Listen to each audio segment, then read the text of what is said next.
हाँ तो स्टूडेंट्स, आप लोग 11वीं मैथमेटिक्स में सेट थियरी पढ़ रहे थे, ठीक है ना। आज हम आपको बताएंगे डिफरेंस ऑफ टू सेट्स के बारे में। बेटा, दो समुच्चयों का अंतर क्या होता है, डिफरेंस ऑफ टू सेट्स कैसे हम निकालते हैं।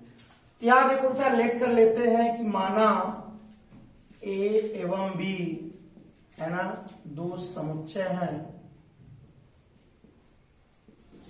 अब देखो, ऐसे विचाराधीन एलिमेंट लिखे जाएंगे जो सेट ए में तो हो लेकिन बी में न हो, उसे हम कहेंगे ए डिफरेंस बी।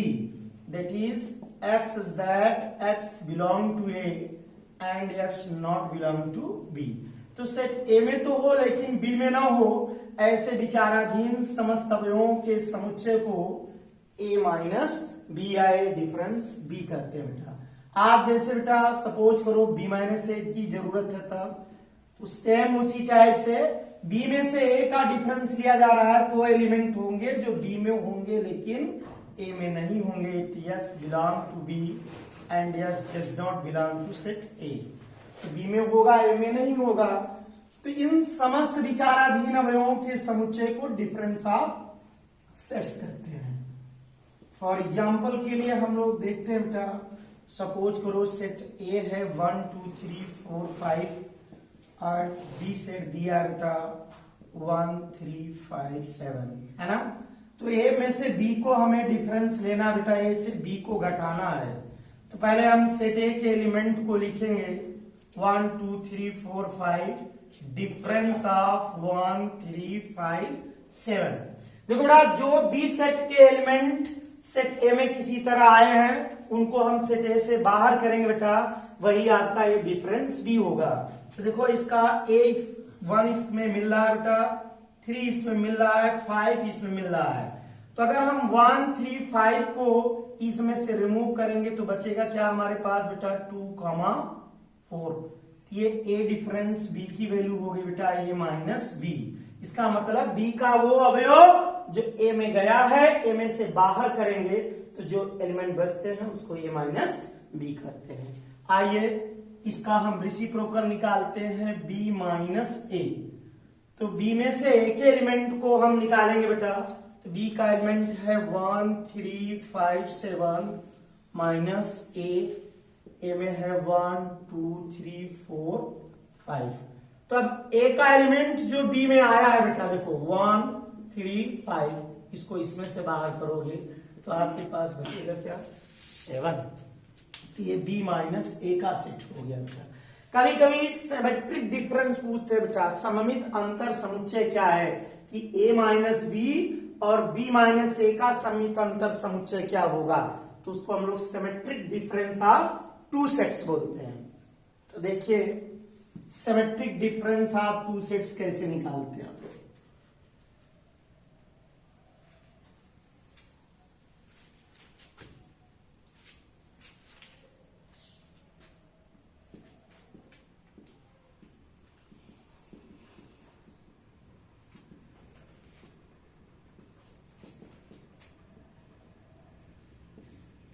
दो समुच्चयों का सममित अंतर समुच्चय देखें बेटा, तो सेट ए और बी हम मान लेते हैं, लेट कर लेते हैं कि let A and B be the two sets. अब ऐसे सेट के लिए बेटा हम सिमेट्रिक डिफरेंस माने ए बी का डिफरेंस लेंगे और बी माइनस ए का डिफरेंस लेंगे। इन दोनों डिफरेंस के सेट्स का यूनियन ऑफ सेट्स हम कैलकुलेट करते हैं, then that is called symmetric difference of two sets। इसको हम a डेल्टा b और a सिमेट्रिक b से रिप्रेजेंट करते हैं बेटा। सिमेट्रिक का सिंबल है या a डेल्टा b लिख सकते हो आप, that is a minus b union of b minus a। इसका मतलब है बेटा कि ऐसे एलिमेंट लिखे जाएंगे जो either set a minus b से बिलोंग करते हो और x minus belong to set b minus a। तो b माइनस ए में हो या a माइनस बी में हो, इनके एलिमेंट को आप जब लिखोगे ये सिमेट्रिक डिफरेंस माना जाता है बेटा। इसको हम कहते हैं डेल्टा बी। तमाम बार कैलकुलेट करने के लिए बेटा क्वेश्चन आता रहता है, यूपी बोर्ड में भी कई बार टच किए गए हैं इसके सवाल। तो हम एक एग्जाम्पल के थ्रू इसको क्लियर कर देते हैं। मान लो ABCD है, बी सेट में है आपके पास ए आई ओ यू वावेल्स है मान लो, तो ए सिमेट्रिक बी चाहिए हमें बेटा, तो ए माइनस बी कैलकुलेट करेंगे और बी माइनस ए, तो ए बी सी डी में से हम घटाएंगे ए ई आई ओ यू। तो देखो बेटा बी सेट का कौन सा एलिमेंट सेट ए में बिलोंग कर रहा है, आप देख रहे हो ए निकल जाएगा, बाकी इसमें बच जाएंगे बेटा बी सी डी, है ना। और बी डिफरेंस ए को कैलकुलेट करेंगे तो बी माइनस ए लिखेंगे। अब इसका अपोजिट होगा ए आई ओ यू में से सब्सट्रैक्ट करेंगे बेटा ए बी सी डी, तो ए यहां से रिमूव करोगे आपके पास बचेगा ई आई ओ और यू। अब हमें सिमेट्रिक डिफरेंस चाहिए ए डेल्टा बी, तो you may write A minus B union of B minus A, A minus B आपके पास बेटा मिला है B C D, B C D का यूनियन ऑफ सेट्स लेंगे हम बी माइनस ए के सेट के एलिमेंट से ई आई ओ और यू।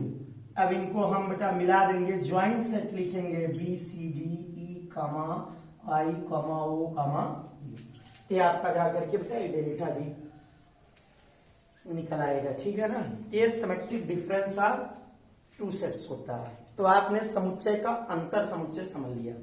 अब हम आपको नेक्स्ट चीज बता रहे हैं, वो कॉम्प्लीमेंट ऑफ ए सेट है बेटा, किसी दिए हुए समुच्चय का पूरक कैसे निकालेंगे बेटा। जैसे सिक्का है तो सिक्के में हेड और टेल है बेटा, हेड और टेल एक दूसरे के क्या है, पूरक है, जहां हेड है वहां टेल रहेगा, टेल है तो वहां हेड आना स्वाभाविक है। हम बात करेंगे बेटा कॉम्प्लीमेंट ऑफ ए सेट की बात करेंगे।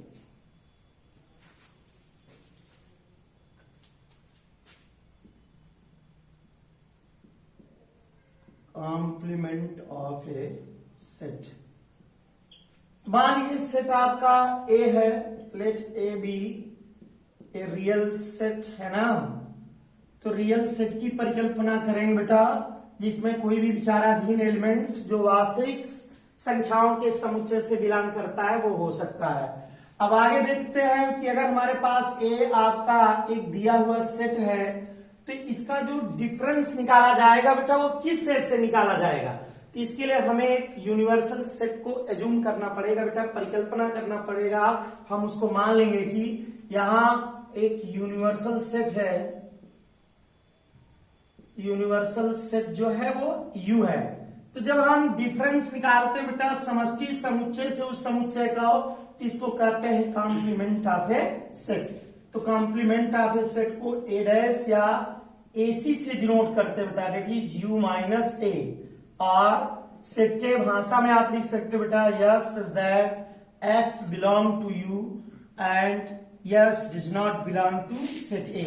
सेट यू में तो होगा लेकिन सेट ए में ना हो, ऐसे विचाराधीन अवयवों के समुच्चय को कॉम्प्लीमेंट ऑफ ए सेट कहते हैं, ठीक है। अगर हमें पूरक का पूरक चाहिए बेटा तो क्या करेंगे, सपोज मान लीजिए ए का कॉम्प्लीमेंट का होल कॉम्प्लीमेंट है बेटा, ये देखिए, तो देखो पहले कॉम्प्लीमेंट को आप जानोगे कि ये कॉम्प्लीमेंट है तो कैसे क्रिएट किया जाएगा, इसको हम लिखते हैं u माइनस ए से।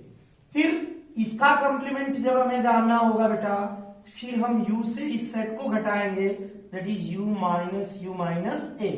आप ब्रैकेट ओपन करोगे तो साइन कन्वर्ट हो जाएगा, साइन माइनस से तो प्लस होगा, u cancel out each other, यहां मिलेंगे बेटा a कॉम्प्लीमेंट का होल कॉम्प्लीमेंट की वैल्यू सेट a के मान के बराबर हो जाएगा। तो कई बार बेटा प्रूव करने के लिए पूछा गया है, तो इसको नोट कर लीजिएगा कि a कॉम्प्लीमेंट का complement is subset and equal of a and also a is subset and equal of a complement का होल कॉम्प्लीमेंट। तो जब हम इनको मिला देते हैं तुम्हारे पास मिलता है बेटा a कॉम्प्लीमेंट का whole complement is equal to set a,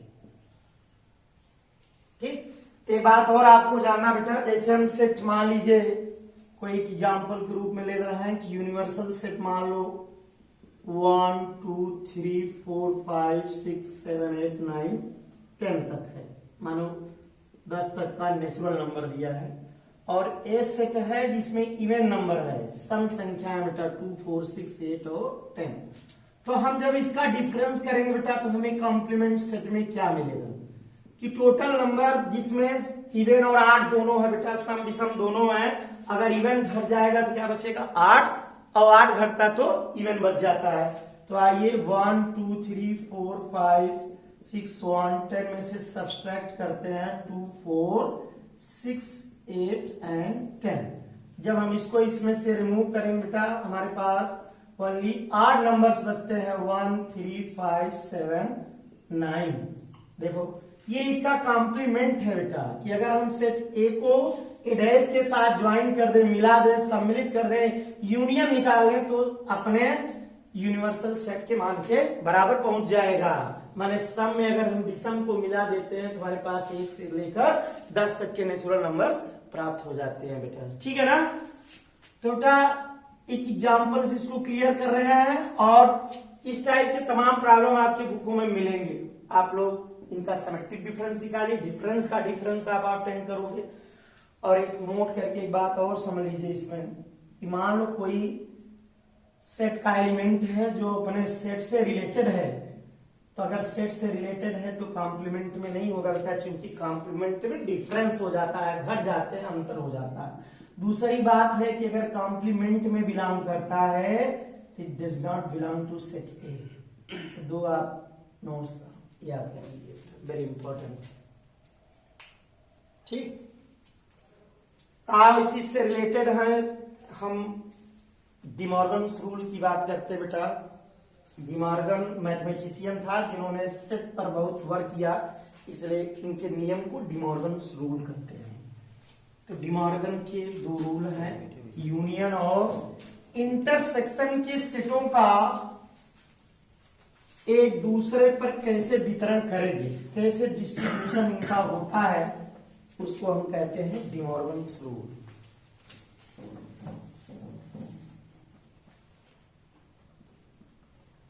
De Morgan's law है ना। तो डिमॉर्गन्स लॉ में आप देख सकते हो बेटा कि लेट कंसीडर कर लेते हैं ए and be with 2 real sets हैं, है ना, जिसमें पहली थियरी की बात आती है ए यूनियन बी कॉम्प्लीमेंट, है ना। ए यूनियन बी कॉम्प्लीमेंट है तो A complement intersection of B complement. तो क्या मैंने आपको इंटरसेक्शन की बात बताई बेटा, यूनियन की बात बताई। 2 चीज आप दिमाग रख लो कि ए यूनियन बी है तो x is that x belong to A और x belong to B, A and B both. A intersection B में क्या होता है, s is that x belong to A and x belong to क्या मिलेगा B. A intersection B की definition हो जाएगी। तो हम आप देख रहे हैं बेटा यूनियन और इंटरसेक्शन पर ये जो आपने अभी पढ़ा कॉम्प्लीमेंट सेट का वितरण है कि अगर हम यहाँ यूनियन लेते हैं तो इंटरसेक्शन मिला है, अगर हम इंटरसेक्शन की बात करें तो यूनियन मिलेगा। ये दोनों एक दूसरे के पूरक हैं बेटा, ए डैश यूनियन क्या है बी डैश। तो आइए हम एक को प्रूव कर देते हैं, अगला आप घर पर अपने प्रूव कर लीजिएगा, वेरी इंपॉर्टेंट है। इस पर IIT वगैरह में बेटा प्रॉब्लम पूछे जाते हैं, it is very important case. तो देखिए पहला प्रॉब्लम में है ए यूनियन बी, यहां लिख दो प्रूफ, है ना, कि हम ए की उत्पत्ति को जानना चाहते हैं बेटा कि हाउ टू डिराइव इट। तो A union B complement is equal to A complement intersection B complement. देखो बेटा कोई भी सेट एक दूसरे के इक्वल प्रूव करना है तो आप पहले क्या दिखाओगे, पहला प्राथमिकता ये होगा कि सेट ए बी का सबसेट बने, और दूसरी बात ये होगी कि बी भी सेट ए का सबसेट बने।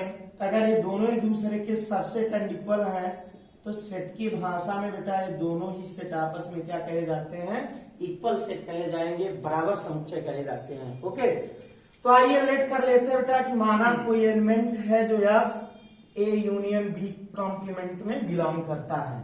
तो अभी आपने देखा कि अगर कोई सेट का एलिमेंट अपने के कॉम्प्लीमेंट में हो बेटा तो अपने सेट से बिलोंग नहीं करता है। मैंने आपको भी लिखाया था नोट्स में, दैट इज इसको कुछ देर के लिए बेटा ये मान लो x belong to A complement कहा जाएगा, that is x does not belong to set A union B. This implies that, आप सेट ए यूनियन बी की डिफिनेशन से आप देख रहे हो कि सेट ए में होगा या बी में होगा, कि अगर न तो सेट यस बिलोंग कर रहा है यूनियन बी में, न तो सेट ए में होगा और न ही बी में होगा, कि अगर इनके यूनियन में नहीं है बेटा तो इनके सेटों में एग्जिस्ट नहीं करेगा। हम लिख सकते हैं x does not belong to set A and x does not belong to set B. तो अगर सेट ए में बिलोंग नहीं करता है तो यस कहाँ होगा आखिर? मैंने इसके पहले आपको एक और नोट्स लिखाया कि अगर मान लीजिए वो सेट में बिलोंग नहीं करता है तो कहाँ बिलोंग करेगा बेटा? वो कहाँ बिलोंग करेगा? अपने कंप्लीमेंट में बिलोंग करेगा। X does not belong to set है, this must be belong to A complement and also x belong to B complement. X A के पूरक में है और यस बी के पूरक में है। तो आइए नेक्स्ट डिफिनीशन देखते हैं कि ए इंटरसेक्शन बी में किस टाइप के एलिमेंट रहा करते थे बेटा, जो ए में भी हो और बी में भी हो, that is x belong to A intersection B.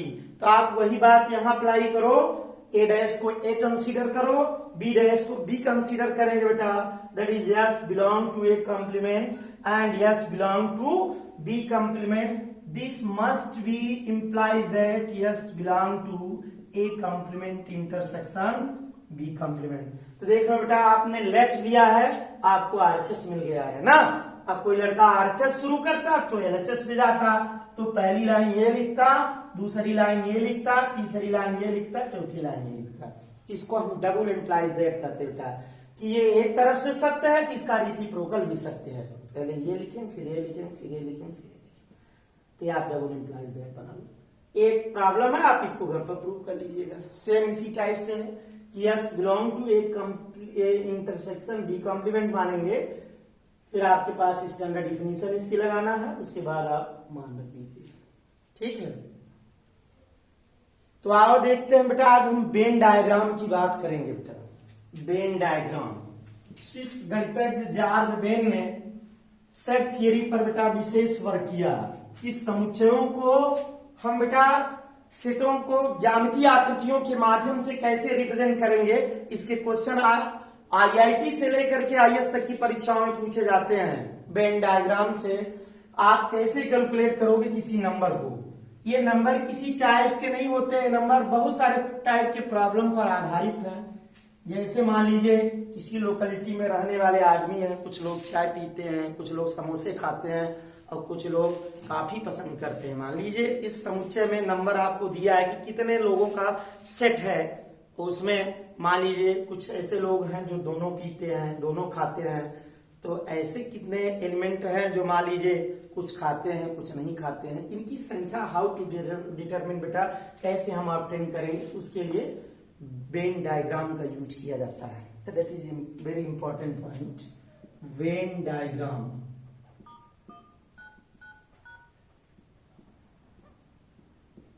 तो वेन डायग्राम बेटा 2 सेटों के लिए है और 3 सेटों के लिए है, दोनों सेट्स के लिए है। तो हम पहले 2 सेट्स की बात करेंगे बेटा। जितने भी आपने पॉइंट पढ़ा, पहले वेन डायग्राम फॉर 2 सेट्स देखो बेटा।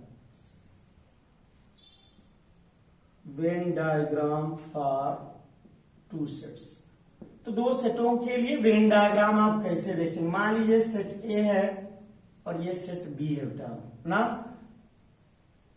तो दोनों सेटों को हम एक रेक्टेंगुलर बेटा सेट से रिप्रेजेंट करते हैं। इसको हम समष्टि समुच्चय यू या यूनिवर्सल सेट यू से व्यक्त करते हैं। ये सेट ए है, ये बी सेट है। माने सेट ए में रहने वाले कितने नंबर ऑफ एलिमेंट है उसको हम नंबर ऑफ ए से डिनोट करते हैं, अब बी में जो रहने वाले हैं उनको नंबर ऑफ बी। तो आप देख रहे हो बेटा, अगर हम सेट ए और बी की टोटल एरिया की बात करें तो ऐसे एलिमेंट जो सेट ए में हो या सेट बी में हो या ए बी दोनों में हो, उनको हम ए यूनियन बी से रिप्रेजेंट करते थे बेटा।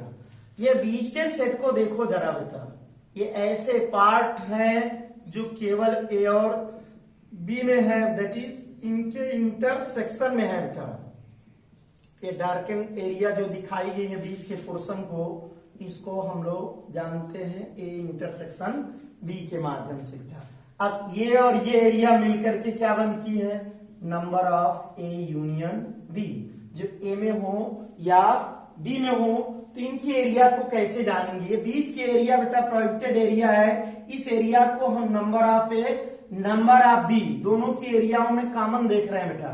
तो दोनों की एरिया से इस एरिया को अगर हम रिमूव कर दें तो मेरे पास क्या बचेगा बेटा, ए यूनियन बी की एरिया बचती है। तो हम इसको लिख सकते हैं number of A union B equal to number of A plus number of B minus number of A intersection B. ठीक, आप देखो आपसे कोई ये पूछे बेटा कितने ऐसे एलिमेंट हैं जो केवल ए में मौजूद है लेकिन बी में नहीं है, तो ये एरिया ऐसी रिक्वायरमेंट एरिया है बेटा that is only belong to set A but not belong to set B।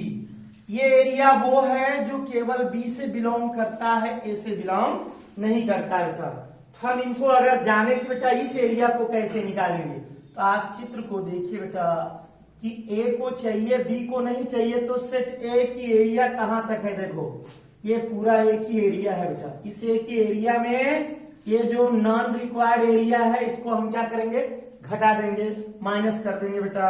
तो हमारे पास सेट ए से अगर हम इस सेट को निकाल देते हैं बेटा, रिमूव कर देते हैं, तो हमारे पास ऐसे एरिया बचेगा जो केवल सेट ए में हो लेकिन बी में न होंगे, ऐसे पार्ट बचते हैं। ऐसी सिमिलरली तो हम दूसरी बात करेंगे, we have next that is yarn belong to A B intersection A not. तो हम लिख सकते हैं बेटा नंबर ऑफ B, तो B के एरिया से इनको हम क्या करेंगे, रिमूव करेंगे। तो बेन के सवाल चाहे आप फार्मूलों से करेंगे बेटा, चाहे आप इसी बेन में इनकी संख्याओं को दर्शा करके आप निकाल लोगे, ठीक है ना। इस पर हम प्रॉब्लम की बात करेंगे बाद में, पहले आप इनको समझ लीजिए कायदे से। तो Venn diagram for two set center, इस पर बहुत सारे प्रॉब्लम पूछे जाते हैं। चलिए, तो आपके बुक में बेटा इस क्वेश्चन पर कम से कम 7-8 प्रॉब्लम दिए हैं। ये जो फार्मूले आपको बताए गए तो इन पर कल हम चर्चा करेंगे, इन पर हम न्यूमेरिकल आपको यहाँ पर डिस्कस करेंगे 2-3। और अगर आप प्रॉब्लम डील कर पाते हो तो ये सूत्र हैं, सूत्रों के माध्यम से बेटा आप कर लीजिएगा, ठीक है ना। तो आज के लिए इतना सफिशियंट है बेटा, धन्यवाद।